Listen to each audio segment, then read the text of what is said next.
Hey, what's up guys? Welcome back to the channel. Today I want to do one more video talking about the possibility of a TTArtisan camera and looking at some other products on the market, some other stuff from the recent past that can maybe tell us a bit more about it. Possibly. This is all speculation, of course. I have no affiliation with TTArtisan. I am but a small channel from the US. And I also wanted to try out a bit of a different video format. Almost stream style, kind of reacting to other footage. And I want to start with the Zenit-M, which is a Russian digital rangefinder, which seems to have been forgotten by almost all of YouTube in a mere 5 years. We're going to start with that, and we're going to start by watching the video and reacting to a bit of what CineD has to say. And I'll clip it up so we're not watching the whole video, but I do want to talk about that. And again, the original video is from CineD, which is a pretty big channel on here. So, all right, so this is the Zenit-M. As I said before, this is a digital rangefinder that is obviously Russian and made in collaboration with Leica.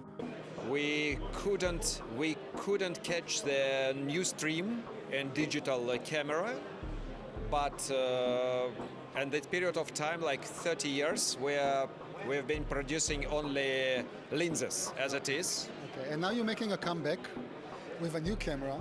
And yeah, as he said, pretty much no company could compete in the digital camera era with the Japanese and one German manufacturer, anyways, of camera bodies. So now we're starting to see a bit of a change. This demonstrates it. This was 5 years ago. Also commendable, by the way, that they released this kit with a 35mm f1. The new camera, it's a Zenit-M camera. It's 1.35. It's a lens. We are cooperation with Leica camera. Okay, so the design or the outside design is yours, and the interior of the camera is actually from Leica? Of course, because Leica is a leader of this market. They are very professional at this stuff, and for us it's a stupid idea to start from scratch. And it's a real cooperation because the product is really good. Can you disclose which Leica is actually living inside your box? So this part of this little interview, he kind of rides it a bit too long and focuses on it a bit too much. They collaborated with Leica, which likely means they licensed the tech. Leica essentially partnered with them to not lose out on money, essentially, for another company making a rangefinder. And they also have the tooling. So in regards to future releases and other manufacturers doing something similar, i.e. TTArtisan, I do hope that it's just in-house and they're not going to collaborate with Leica for a couple reasons. One being cost, obviously. If Leica's involved, the pricing is going to be way jacked up and won't really be the affordable digital rangefinder. Won't be the affordable luxury experience that that they're already pushing for, that they're doing now. And then secondly, because they collaborated with Leica, this interviewer just keeps driving home that this is just a Leica and a different body, kind of taking away the agency of designing something different, which for any new brand or returning brand, that's going to immediately just put you as like, oh, okay, that's the knockoff, which they may face anyways, but it's not a knockoff if it's something entirely new, and every camera has built on cameras before it. Every product does that essentially. They're trying to sublate what came before it. You see, it's not so easy. It doesn't mean that Leica takes something from your camera and put it inside our camera. Of course not, because it's absolutely different structure of components, absolutely different soft. It's a Russian soft here, and it's a cooperation between two big and famous companies, one in Germany and another in Russia. Okay, so the end result will be a different texture for the picture? I mean, if I take this one, put it next to a Leica, the texture of the picture or video will be different? You see, it's very easy. If you visited Leica camera site, you won't find something like that. It's absolutely different picture. It's absolutely different type of lenses, and as a result, different camera. Okay, so now we are very interested on the video capability. So yeah, as he explained, the collaboration or not, manufacturing is across countries, it's global. People design things in one country and get it built in another, typically China because they're doing all the work. And most people don't bat an eye at it. Like people consider, Apple products are designed in America but made in China. But everyone reveres them as like, oh, that's an American brand. Of this camera because we are catering our filmmaker audience. I'm engineer. It's No problem. But if you can tell me a little bit, or I can ask you, hopefully you can answer about the video capabilities of this camera. This camera can also shoot video, yeah? Of course. Very professional. You can see in our site. In what resolution? Up to Full HD or 4K? Up to Full HD. Up to Full HD. How about frame rates? How high can we go? Does it have? I don't know. You don't know. Okay, we can check. Yeah, this part of the interview is a bit silly. Obviously, it's CineD, so they're going to ask about that. But it's obviously a photo focused camera, so who cares about the video, honestly? But it looks fine. It looks decent. I do think any new camera will, if they are going to include video, it'll probably shoot respectable 4K. But in regards to the TTArtisan camera, personally, I don't care. I have this Nikon, and it's shooting 8-bit, and that's totally fine. It just seems silly to worry about video, but of course that's what they're concerned about is CineD. But I don't know. You can check it, and you will have your own personal opinion, and I think the opinion will be good. Okay. So you told me a bit earlier that this camera actually is being sold now in a very limited. It's a limited edition. Yeah, it's a very limited How many edition. pieces will be actually produced? So you see, it's 500 items around the world. 450, it's a silver one, and 50 the black one. And the price? In Europe, it will be 5.5 thousand together, camera and lenses. When you say lenses, what lenses are you going to sell with this camera? One 35. So one single lens and the body. It will be together, camera and lenses, and the final price 5,500 euros. So yeah, again, crucial to hopefully the TTArtisan camera. I understand it's going to be a very niche market, and there's probably not going to be necessarily a huge demand for it right away. And they are, if they're going to try and compete with Leica, if they are going to do something like this, I don't know that they are for sure.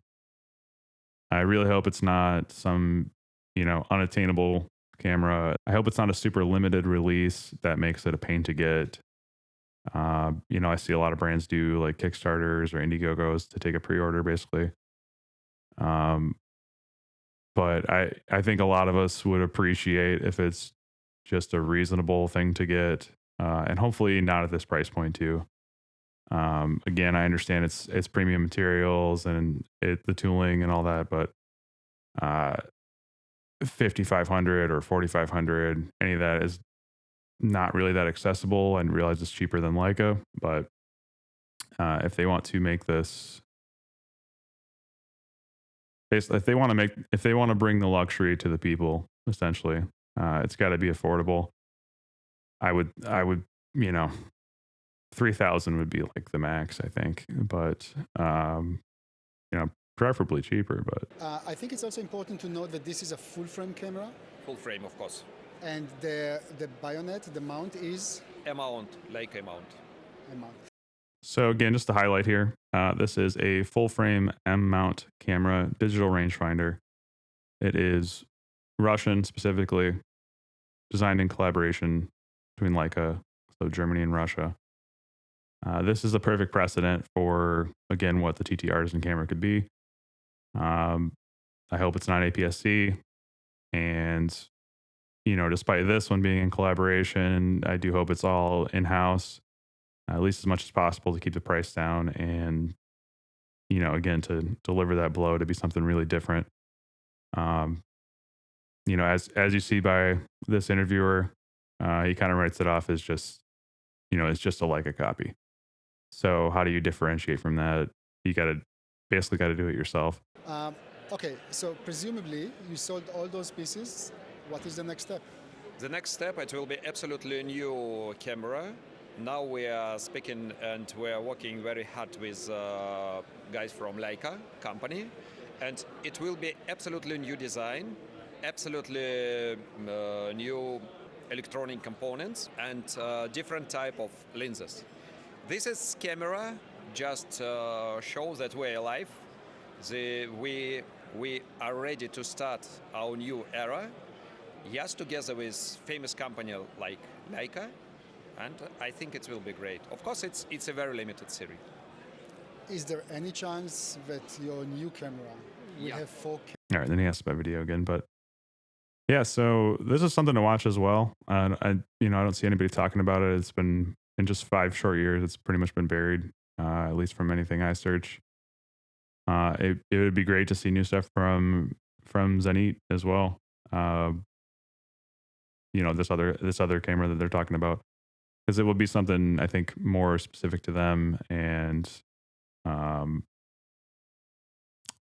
just a bit more differentiated. Maybe something again to sublate the previous cameras and not just kind of rehash them or ride off Leica's coattails essentially. Video, for example? I don't know. Too early to say. Very early.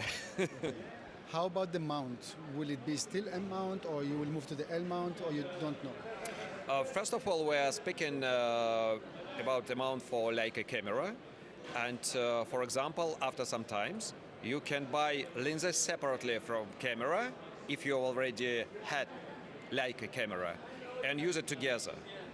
But next year we will start producing for Nikon and Canon camera. And just a quick note, I do hope, I think DJI is already in the L mount. I don't think any other camera companies need to be in the L mount alliance.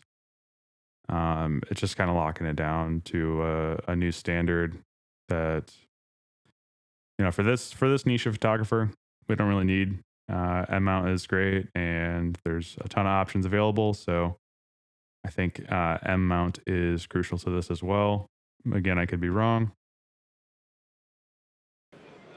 I think it will be great because these lenses is perfectly well. Okay.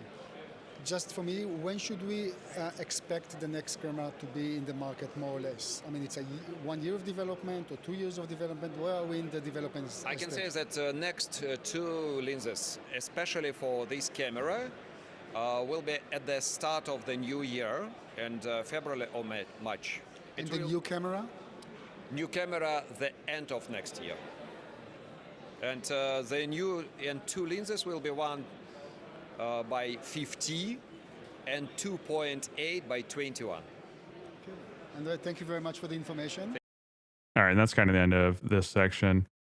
So again, there's a digital rangefinder M mount camera made specifically for the Russian market, essentially, but other people can go and buy it, obviously. Made in a very limited quantity, which that part concerns me, and not super affordable, but relatively affordable compared to Leica, which isn't really saying a ton. So besides kind of reacting to the Zenit-M rangefinder, and just kind of bringing that into the conversation again, there's some other things I want to talk about that would make this a more future-oriented camera, and something that is unique to what China has contributed to cameras already. So aside from the rangefinder style and M mount that I'm predicting here, I don't know this,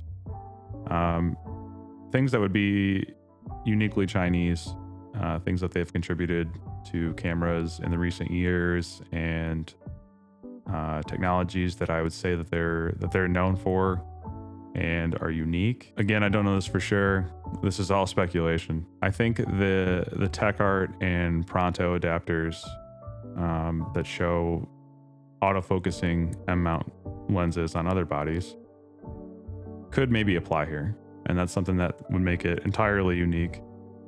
And once again, would be, you know, a UVP essentially. So a unique value proposition of going with this camera versus a Leica versus a Pixie or whatever. Yeah, and autofocusing M glass, you know, a lot of purists would kind of maybe reject that. But it's something that I think, again, would make it unique and show like, hey, this has never been done before on a body itself. And I think in a sense is like, that's the 21st century rangefinder. And one other note I have as something that is unique to, you know, what the Chinese have contributed to cameras and that entire market. It's undeniable that DJI is, you know, the entire drone industry, essentially. They have a huge, you know, footprint and a lot of innovation in the cinema market, that revolving around LiDAR. And something I thought, I have no idea if this is possible. I'm not an engineer. And I don't know that it'll be on anything, but basically applying LiDAR to this camera to drive the autofocus. Again, like I said, we've seen with, you know, the TechArt adapters and that kind of stuff that they can autofocus M glass. If LiDAR is directing that and essentially telling the camera, you know, it's driving the autofocus of the camera. I think you'd see something that is very quick, and again, that 21st century unique sublation of everything before it. It would give a nod to the past, incorporate a ton of, you know, old or retro technologies, vintage, but be something new, pushing things forward. And I think that's really key to making a splash, making something different. Purists may reject, but no one could deny is unique and different and something new. Regarding style, I would say it could, you know, it'll be retro, I think, as their lenses are, but there could be a bit of a bit of new blood interjected. I see a lot of like, you know, tech minimalism, kind of almost industrial design in a lot of products recently. I think that's something that could work its way into it, you know, without disturbing the classic aesthetic too much. Again, all speculation. So to give a final summary of my wish list for this camera that is in no way confirmed, and I am not inventing that it's going to come out this way, but that would be a rangefinder style, M mount, autofocusing, driven by LiDAR, using a brass top and bottom plate, and preferably some kind of hybrid EVF similar to an X Pro 3. Now, if you think this can't exist, if there's no way, the closest thing to it I can imagine is an X Pro 3 with a Pronto adapter on it and M-mount glass. So it's not that far-fetched that something could be like this. It's something I've considered, and if this doesn't come out this way or is drastically different than what I'm thinking, that's something I might consider. So yeah, that's going to be it for today. A bit of a new style of video, and I kind of have some other ideas with it as well. Thank you to everyone that watched the Ricoh GR3X video, the quick editing.